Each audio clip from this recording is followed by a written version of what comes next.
you've had a great week. We're at the end. I guess you could say we're at the beginning of a new week. We're at the end of the VBS week, and boy, we've had an exciting time. And you're going to hear more about that later in the service, and you're also going to hear about it tonight when we come back for family night. So it's been a great time. Would y'all please stand and join us as we sing "Your Love Awakens Me."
Consider that your offering to us, because we want to send you a gift.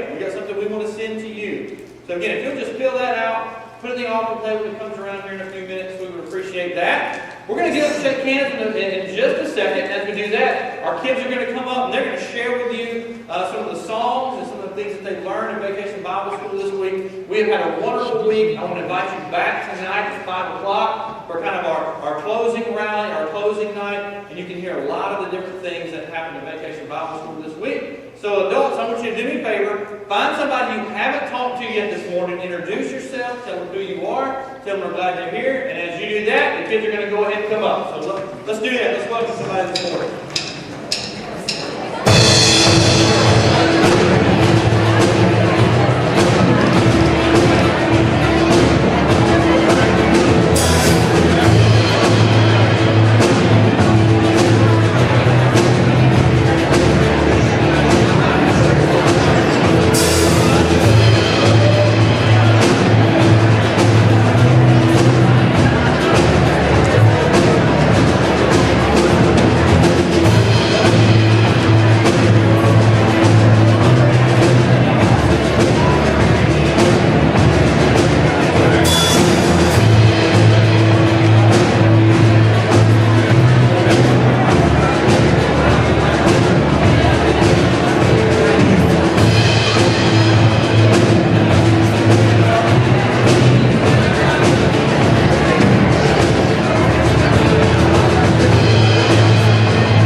She would say when she's ready.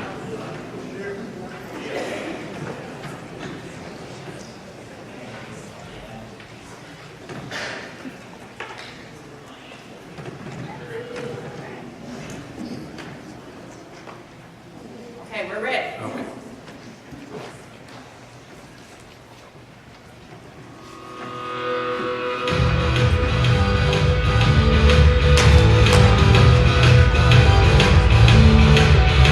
Thank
That's about one of 5 or 6 songs that you'll probably hear tonight.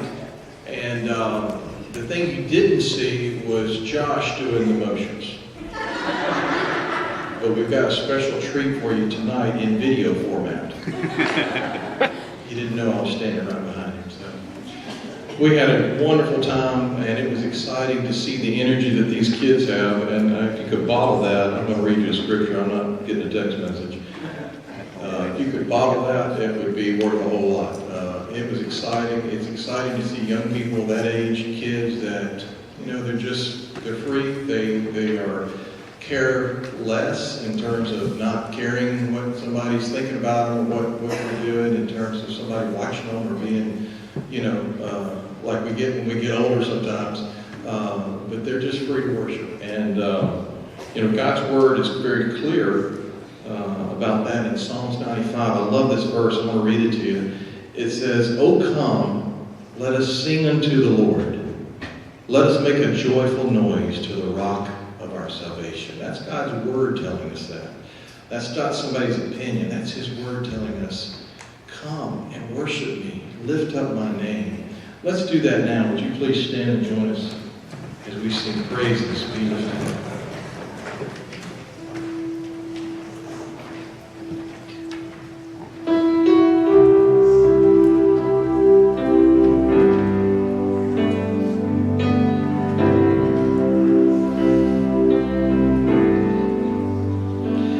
Sing praises to your name, praises to your name, the name that's so much higher than all names.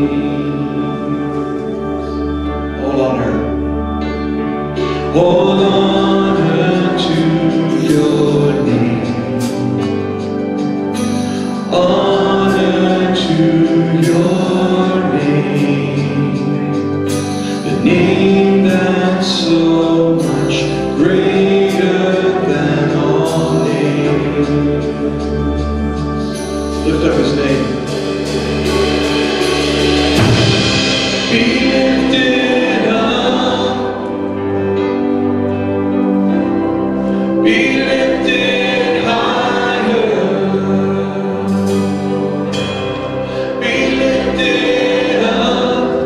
Be lifted higher.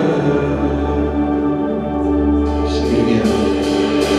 I sing praises to your name. Praises to your name. The name that's so much higher than all names.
Your name is hope inside me, hope inside me.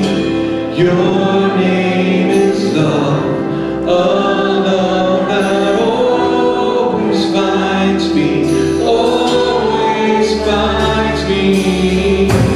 Your name is light. Your name is hope inside me. Hope inside me. Your name is love. A love that always finds me. Always finds me. Your name is light. Your name is hope inside me. Hope inside me.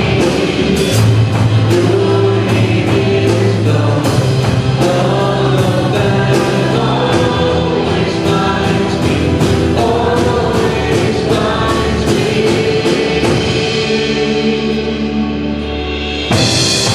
Be lifted up. Be lifted higher. Be lifted up. Be lifted higher.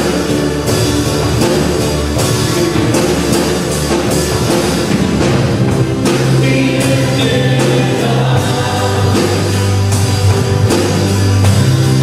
Be lifted higher. Be lifted up. Be lifted higher.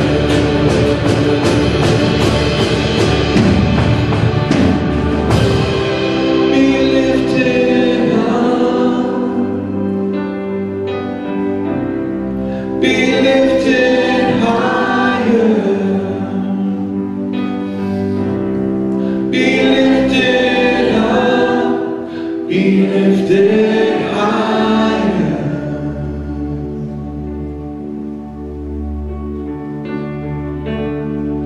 We bow our hearts. We bend our knees. Oh Spirit, come make us humble. We turn our eyes from evil things. Oh Lord, we cast down our idols. Give us clean hands. Give us pure hearts. Let us not lift our souls to another. Give us clean hands. Give us pure hearts. Let us not lift our souls to another. Oh God, let us be a generation that seeks your face. Oh God of Jacob. And God, let us be a generation that seeks your face. Oh God of Jacob.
we want to do just that. We want to bow our knees before you. We want to lift up your name. And Father, we want to do it with a pure heart. So Father, whatever we might have come into the sanctuary with this morning that we're dealing with, that we're facing, a difficult circumstance or difficult situation, Father, I pray that we can just lay that at the foot of the cross. Lay our burdens on you, Father. You are so worthy and so faithful. Father, help us to put our trust in you and not hold on to the things that you want us to turn over to you, Father. Give up to you. I pray that in our spirit right now that we'll do that. Surrender to you, Father, all that we have and all that we are. And glorify your name. It's in your name I pray. Amen.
All right, if you got your Bible, go ahead and open to Acts chapter 12. Acts chapter 12. Now, as you did, I got a picture I want to show you guys. Now, I know this is a little, the picture looks a little rough, a little graphic, but if you remember back in 1996, this is a 3-year-old little boy. This happened in 1996 in the zoo in Chicago. A 3-year-old little boy, parents weren't paying attention. He started climbing over a rail, went over 2 rails, and fell down in a gorilla pit. This is one of the screenshots because this is, you remember the old school, like on your shoulder camcorder kind of deals? This was before they had, when cell phones, you had like in a bag, you had to ring it kind of during those days.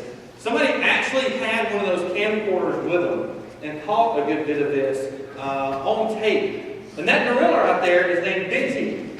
She's a female gorilla. She had her own her little, what do you call baby gorillas? Little gorillas. She had her little gorillas with her in the cage right there. And the fear that people had is when this little boy fell, he fell about, it was some 30-something feet that he fell.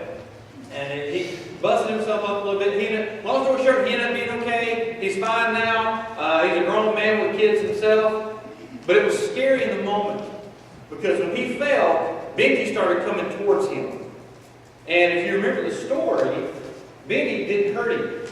Binti actually grabbed this little boy, and you can't really see it, but one of her gorillas is actually on her back. You can kind of see it behind her head. While carrying one of her gorillas on her back, she grabbed this little boy, carried him over to the entrance of the cage. The entrance where the trainers come in, or the people who feed the gorillas and do all gorilla stuff, I don't know what you call it, do all the gorilla stuff, they come in. She carried this little boy to that part of the cage and held him with one hand, and with the other hand kept the other male gorillas back. She saved this little boy's life. She protected him. She delivered him from certain death. If those the trainers were adamant that if the male gorillas got a hold of this little boy, they would have killed him. And the only reason he's alive today, married, and has kids, is because Binti protected him. When this little boy fell in the cage, she delivered him into safety. Now I bring that up to you because I know that there are people in here, you may not have literally fallen into a gorilla cage, but your life may feel like it. You may feel like you're in the midst of a gorilla cage.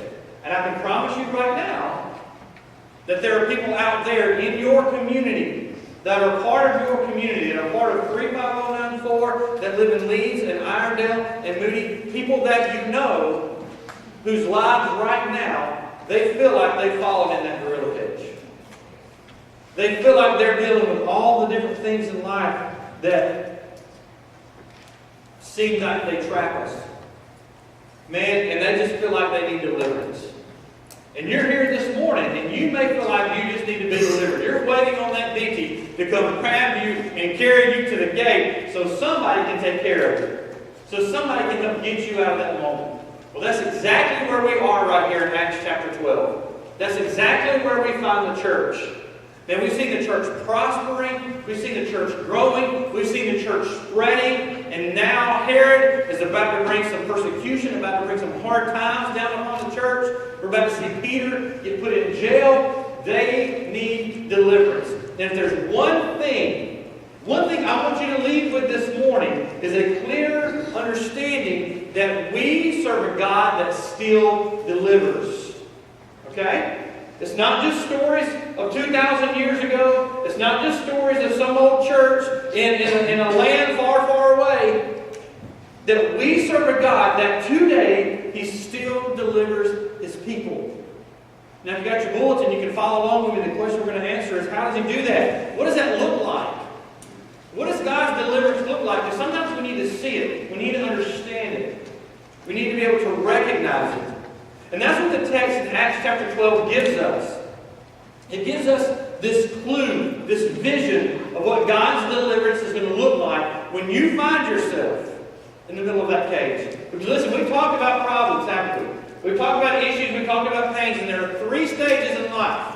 And every one of us are in it. When it comes to the gorilla cage, you're either in the midst of it, your life is in the midst of the gorilla cage right now. Maybe you're in the second stage, you just came out of it. That you're in that moment where you can breathe that sigh of relief, like, whoo, okay, I'm good. We made it through that. We've gotten through that issue. We've gotten through that problem. Well, guess what? There's a third stage. And the third stage is you're about to go into it. You're that 3-year-old little boy climbing that rail, and you're about to fall into the cage. All of us are one of those 3 places. You're either in it, you just came out of it, or you're about to go into it. There is no fourth option. So when we need deliverance, what does it look like? We're looking at Acts chapter 12. We're going to look at some verses throughout the book. Again, if you need a Bible, there's one in front of you. The text will be up on the screen. You follow along with me in your bulletin, because number 1, deliverance will be needed. Deliverance will be needed. Let's look at verses 1 through 3 right here. Again, they'll be up on the screen for you. Verses 1 through 3. Now about that time, Herod the king laid hands on some of those who belonged to the church in order to mistreat them. And he had James, the brother of John, put to death with the sword. Now this is not James, the half-brother of Jesus. This is James, the brother of John. Remember the sons of thunder is what they're called in the Gospels. And this is what we see happen to James. He stayed in Jerusalem, with the church in Jerusalem, and Herod had him put to death. Verse 3. And when he saw that it pleased the Jews, he proceeded to arrest Peter also. Now it was during the days of unleavened bread. It kind of gives us a timeline there when he put Peter in jail. So number 1, deliverance would be needed. And I wish I could stand here. I wish I could tell you. I wish it was both a practical and spiritual truth. That the moment, the day that you give your life to Jesus, everything is going to be hunky-dory from there on out. Your whole life is going to be nothing but Skittles and rainbows and holding hands and singing Kumbaya, and your life is going to be perfect. Your health is going to be perfect. Man, you're going to be able to pay all your bills. You're going to live in a nice house with nice cars. You're going to prosper, and everything about your life is going to be perfect. All you have to do is give your life to Jesus, and all of your wishes will come true. Then one of the things that I love that we do here during Vacation Bible School is I never ask a child to raise their hand if they want to go to heaven. Raise your hand if you want to go to heaven. Because how many of those 120, 130 kids that we average on a night, how many of them do you think would have raised their hand? every one of them. Oh, we had 130 kids get saved. No, you didn't. You had 130 kids raise their hand and said they want to go to heaven. One of the things that we do is we challenge these kids with the gospel. And then we give them a card. And they have to mark and fill out something on that card. And then we talk to every single one of those kids individually to make sure that they cognitively and spiritually understand what it is they are marking on that card. It is not about how many numbers we can turn into some association. It's about whether or not that specific child truly understands the gospel. And I had the opportunity on, I think it was Wednesday night, to talk with about 5 or 6 of these kids. And I wish I sat down with them right in one of these Sunday school classes. And I wish I could look them in the face and say, hey, little Johnny, you know what? If you give your life to Jesus, your life's going to be perfect from here on out. If you give your life to Jesus, you're going to get all A's. Everybody's going to like you. You're going to be the most popular. Whatever little girl that you want to date, she's going to say yes to you. She's going to love you. Your whole life is going to be perfect and spotless if you give your life to Jesus. Let me ask you, is that true? Is that real life practical that we live in? It's not. Look, we see it both in practical and spiritual ways. That when we give our life to Jesus, everything doesn't turn out perfect. It's not always going to be that way. We see it in the lives of the apostles. You see it in your lives. That's not the point. And both biblically, that's not true. Jesus said, in this world you will have, what did he say, church? Troubles. You know what that means in the Greek? Troubles. It's not complicated. It's not a fancy word. It just means you're going to have issues. You're going to have problems. It's going to happen. Peter says that. Paul says that. Scripture says that throughout. That in this world we are going to have problems. You are going to need to be delivered.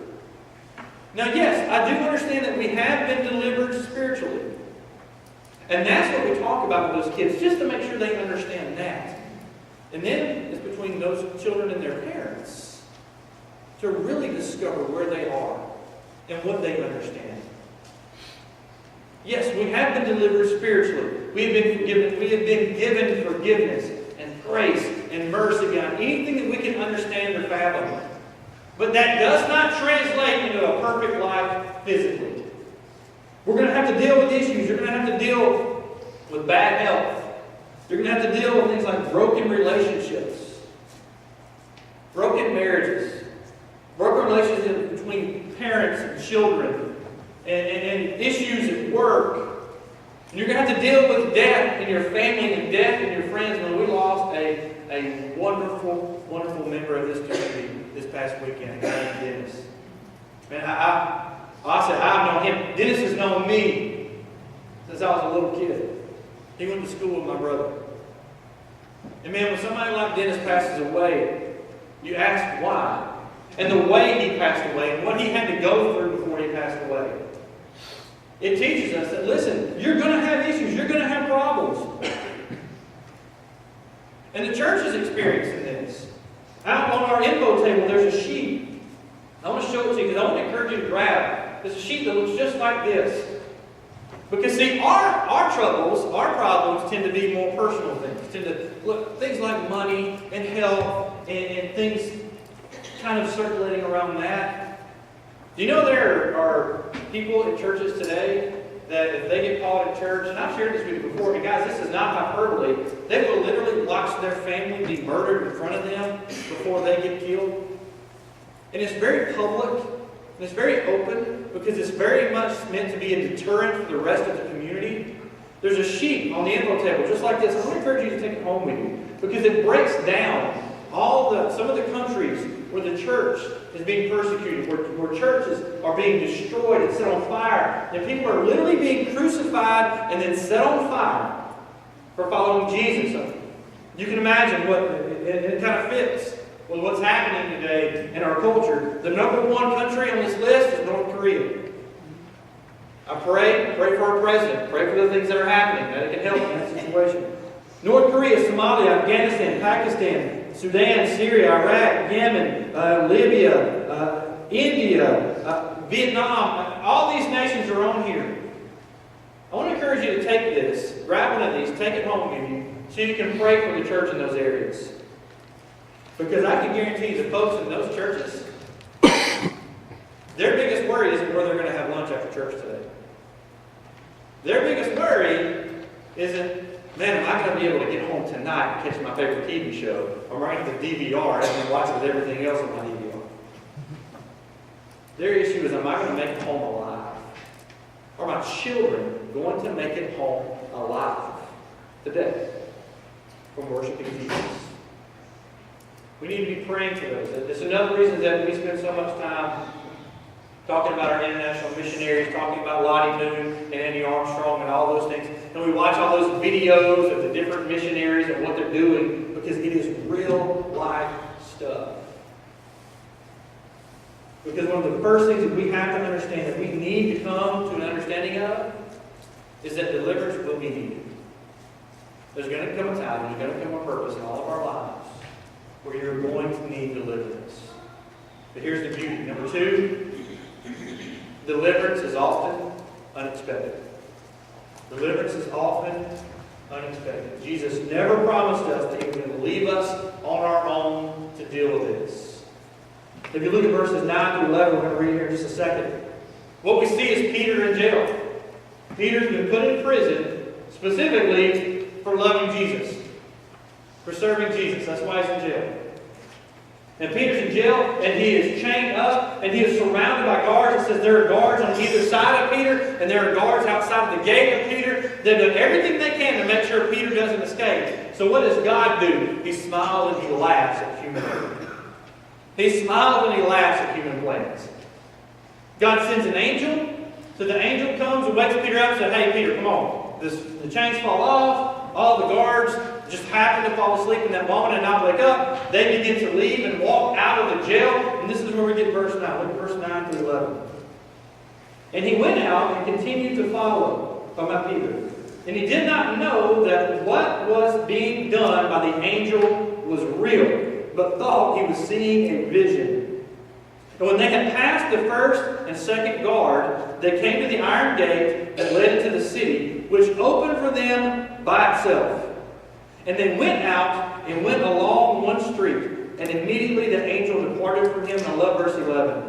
When Peter came to himself, he said, now I know for sure that the Lord has sent forth His angel and rescued me. The word rescued literally means deliver. That He has delivered me from the hand of Herod and from all that the Jewish people were expecting. Here's one thing that we have to understand. We're in the midst of those trials, those problems, when we've fallen into the gorilla cage.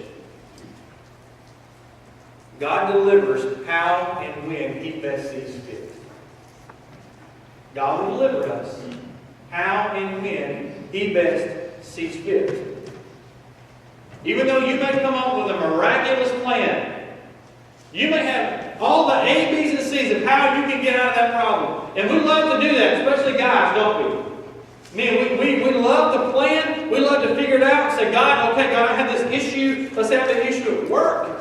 This person I work with or my boss, he just doesn't get it. And God, if you will just do A, B, and C for me, Jesus, then everything will be fine and dandy and perfect.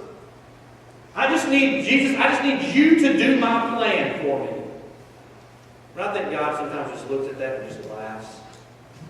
I think He just smiles and says, that's a cute little plan you got. And then He goes about doing His plan.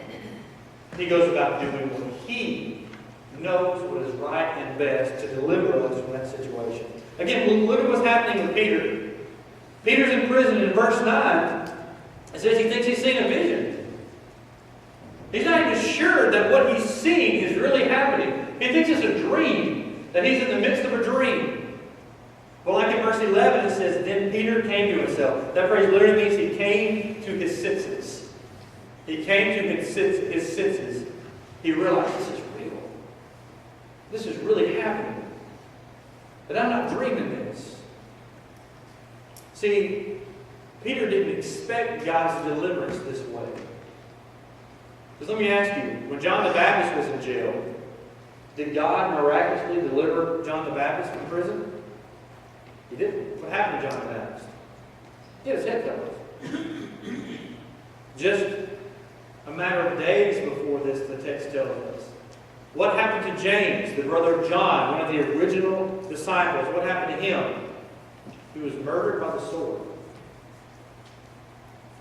See, it's up to God to decide how and when and where and in what manner He can deliver us. And listen to me, folks, that is a good thing. It is a good thing that God doesn't follow our little plans. Because, see, we talked about this last week. We see the world in just this little bit, just this little area. We understand a little bit of our past. We have an idea of what's going to happen today and tomorrow. But all we see is this. And we come up with these grand plans and these grand schemes based on this little bit of information when God sees what? He sees the whole thing. That God looks down on eternity and sees the creation of Adam and the second return of Jesus all at one time. And He said, it's through this information that I know what is right, that I know what is best, and that I can make my plans for your escape, that even though you don't get it. And listen, that's a good thing, because He knows the right path that we should take. He knows the right gates that need to be opened and the right guards that need to be put to sleep. I mean, let me ask you a question. Have you ever had a job that you just absolutely hated? I mean, unless you work here. Don't put your hands up. Have you ever had a job you just absolutely just dreaded going to every morning? Man, I can tell you I have. And it wasn't much long after me and Abby had been married. Luke was really little. It was a ministry job. I can promise you, ministry jobs can be just as stressful and just soul crushing as any other job you work at. And I remember there were times when I would pull into the parking lot and I would see certain cars and certain people who I knew in the office. And you ever just pull into the parking lot and your stomach just sink? It's like, I don't want to go through those doors today. I don't want to deal with that today. Man, I had one of those jobs. And me and Abby were praying. We were talking with some other folks and seeing about some other different ministries, jobs that were available, some different things. And we interviewed at 2 different places. And one of them I thought was absolutely perfect. They were both youth ministry jobs. And one of them I thought it was absolutely perfect. It was local. I already knew people in the church. They had the funds, they had the resources, they had a great history. Man, everything from my planning, everything from what I thought a ministry should be and would be vibrant moving forward, man, it was perfect. And then you had this other one, it was like 2 hours away in a denomination I'd never worked at, in a town I literally had never heard of. And people, I didn't know one person in that community. So for me, it was easy which one of those 2 choices I was going to make. I thought this one was perfect. Well, my wife did not like that job.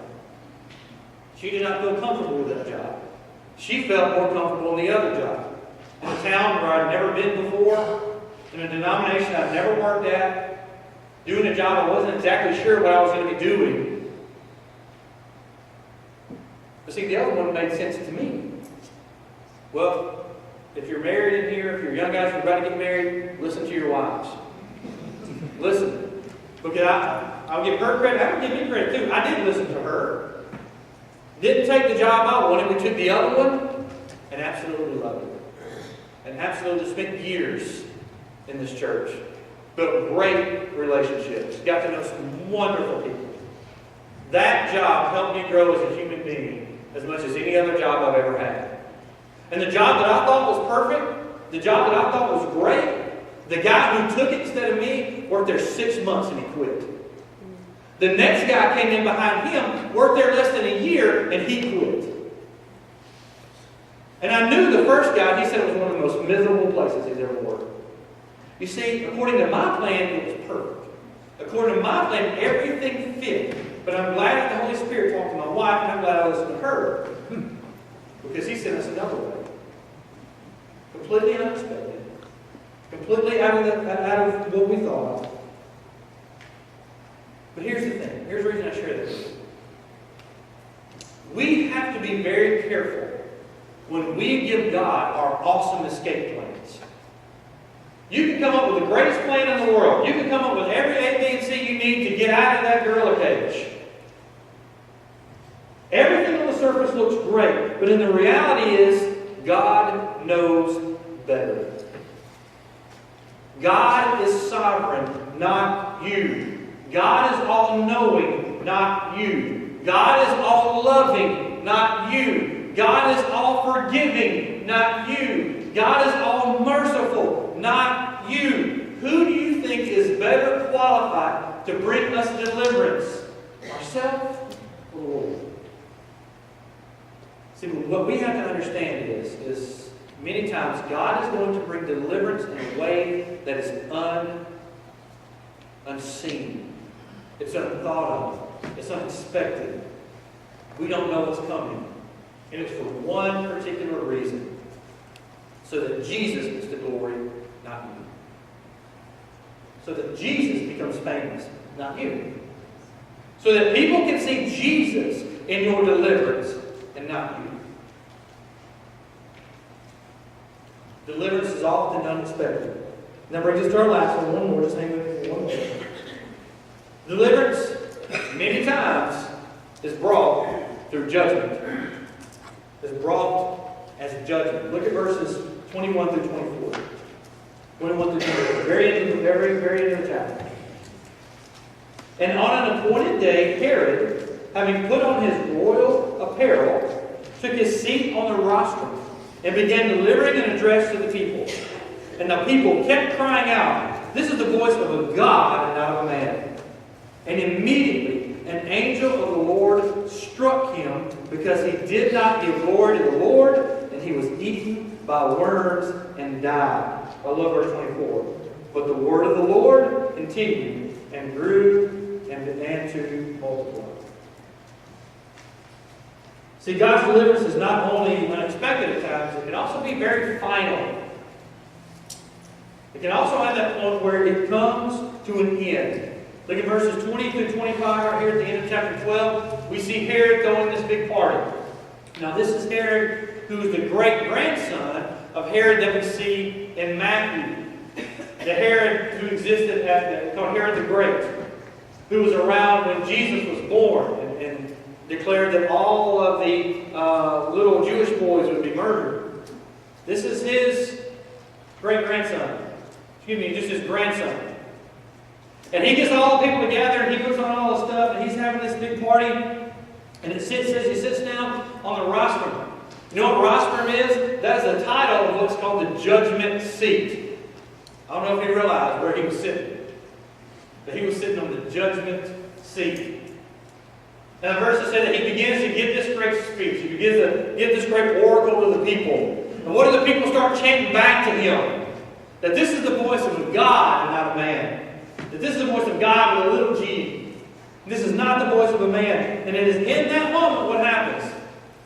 That God strikes him dead. That God strikes him dead for not bringing glory to God. And it says he literally becomes food for the worms. And I really believe at the end of verse 23 that little detail is added because it shows us the true condition of Herod. Herod set himself up to be what? God. He set himself up to be the man. He was the one that everybody's going to listen to. He's the one that everybody's going to worship. He's the one that everybody's going to bow down to. And in reality, he's what? He's worm food. This guy's worm food. Because when you put yourself in the judgment seats, you're going to find out real quick that seat is taken. That seat is taken. And it's taken by Jesus himself. You see, sometimes God delivers us from our issues. Sometimes God will rescue his children. He will deliver his children. But sometimes God's going to bring down his judgment on those that harm his children. I will let you get away with things with me that I will not let you get away with if you do it to my kids. You can talk to me in certain ways. Believe me, doing the job I do, I have been talked to in certain ways. I've been called certain things. I understand that. That's part of the job. If you say that about my child, we will have issues. We will have problems. Because we take the welfare of our children very seriously. what makes us think our Heavenly Father doesn't take our welfare just as seriously? And that when somebody hurts His children, do you think it doesn't go unnoticed? I shared with you last week, one of my greatest issues when I was in my late teens, early 20s, one of the things that really made me struggle with my faith and struggle whether or not I even believe any of this Jesus stuff wasn't the fact that I saw bad things happen to good people. That happens all the time. It was the fact that I saw good things happening to bad people. I saw men who were, and I shared this with you last week, who were in the construction business. They lied, they cheat, they steal, and they go on vacation to Hawaii. They live in big, nice houses out in Greystone. And they're ripping off entire subdivisions of people. I had a real problem with that. Until I came to the realization that, you know what? They're not getting away with it. They may get away with it here. And ultimately, it's not my call how they get judged. I have my own issues. I have my own things I need to deal with. Once I get my life perfect, then I can start to cast judgment on them. Because in the end, God will judge. In the end, Jesus will handle those things. A few months ago, well, about this time last year, we were studying the book of Revelation. And we make a mistake sometimes when studying the book of Revelation to think it's about dragons and babies being born and false prophets and antichrists and all these and asteroids falling and all this stuff. And we get so caught up in all these miraculous details of the book of Revelation that we forget the main reason. And if you were in that class, what is the main theme of the book of Revelation? Somebody please tell me. Jesus wins. That's it. All of that stuff that we read in the book of Revelation points to one theme, one reason. In the end, when it's all said and done, and this world comes to an end, Jesus will win. And as His child, you win with Him. Scripture is pretty clear. The forgiveness of God is amazing. The forgiveness of God reaches farther than any of us could understand. And I can tell you, I am extremely thankful for that. I pray that you are extremely thankful for that. That His mercy endures for a lifetime. And that He extends His mercy, that He extends His grace, that He extends His forgiveness to us. But here's the thing that Scripture tells us. It does have an ending. It does have a moment where it comes to an end. Where Jesus forgiving those on this planet will stop. That His extending of mercy, that His extending of grace will stop. And then after that comes judgment. There's going to be a judgment day.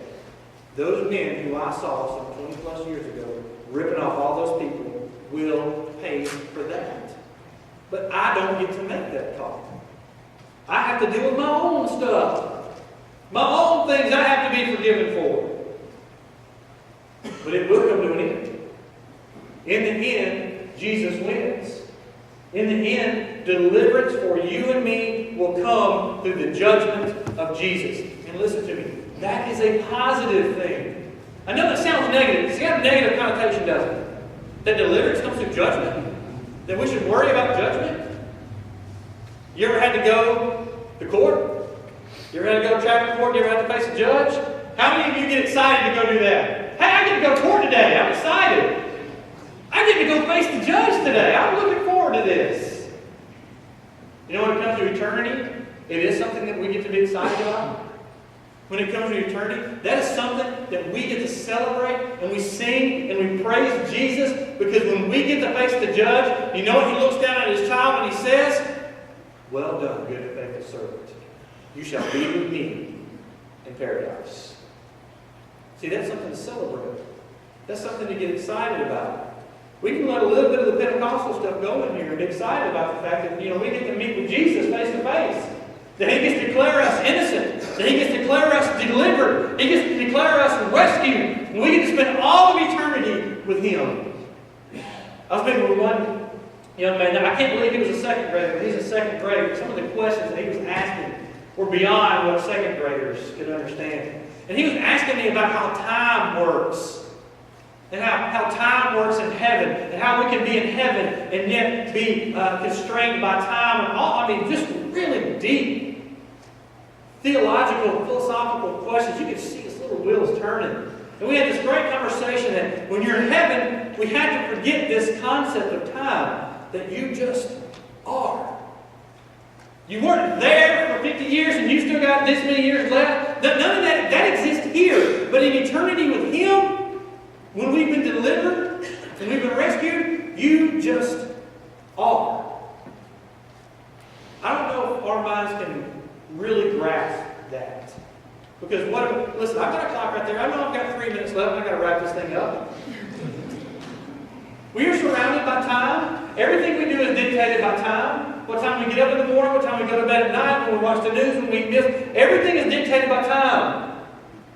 But not those of us who've been delivered. Not those of us who've been rescued. Because there will come a time where you will just be. You will just exist next to the throne of Jesus. Listen, you may feel like you're in the midst of the gorilla cage right now. You may have just come out of it, or you may have about to go into it. You may have loved ones who are hurting, loved ones who are suffering, loved ones who are going through these troubles, these pains, these things. Understand that deliverance is real. The deliverance is often unexpected. It comes in ways that we don't see. It comes in ways that we don't understand. But I promise you, you would rather Jesus deliver you according to His plan than yours. Deliverance will come. And we should praise Jesus that His deliverance is final. His deliverance will last forever. So the last question that every single one of us have to answer is, have you given it all to Jesus? Have you gotten to the point in your life where you've admitted and you acknowledge the fact that you have not sinned against others, but you have sinned against God? That you need His forgiveness, that you need His mercy. I tell you what I told every single one of those kids. Don't tell me that you grew up in church. I didn't ask when you were baptized. I didn't ask when you came up in front and cried some crocodile tears. That's not what I asked. I asked, when was the moment that you looked Jesus in the face and said, I'm done. I am just done. My whole life is now yours. Do with it as you will. Do with it as you please. When is that moment when you looked Jesus in the face and said, do with it as you please? My life is now yours. If you've never done that, don't leave this place until you're sure you've done it.